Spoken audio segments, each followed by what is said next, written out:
Breaking news! A boy from the 1700s wondered what made it so that birds could fly and humans couldn't, and nearly killed himself trying to find out. Roland Bloom, a young boy living on a farm with his large family, once saw a bird fly across the sky, and he wondered, why could the birds fly and he can't? So he thought to himself that if he tried as hard as he could soar just as high as any bird. He climbed atop the large barn that stood beside his farm, and he ran from one end of the building and leapt off the other end, flapping his arms as hard as he could, trying with all of his might to stay in the air. When he hit the ground a few seconds later, his right knee came up and hit him in his eye, knocking him out and giving him a black eye at the same time. He was unconscious for some time, until he finally woke up a little while later. His brother came out of his house and saw him lying on the ground crying, with a huge black eye, and asked him what had happened. Roland jumped to his feet and told his brother that he had fallen from the sky. He had flown through the air, just like the birds.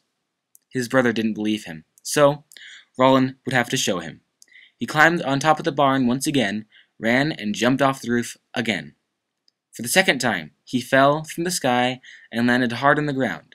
This time, his left knee came up and hit him in the other eye, giving him a second black eye and knocking him out again. When Roland woke up not long after, his brother was standing above him, laughing his head off. Roland would have to prove that he could fly, so he looked around for some way that would get him off the ground for sure. That's when he saw it.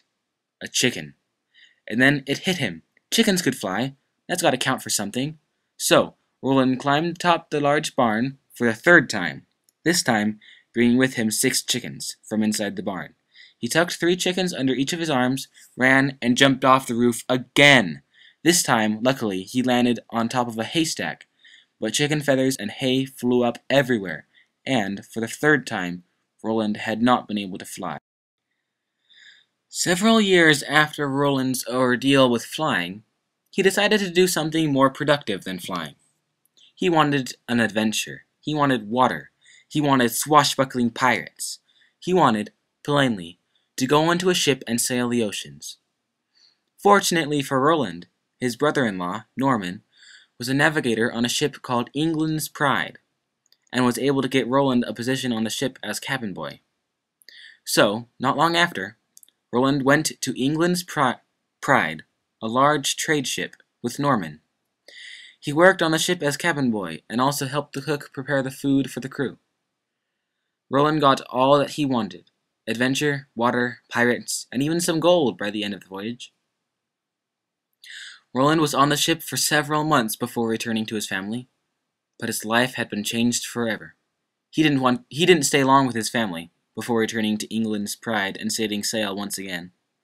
Roland Bloom loved the sea, and nothing could stop him from getting back to it. And that was that.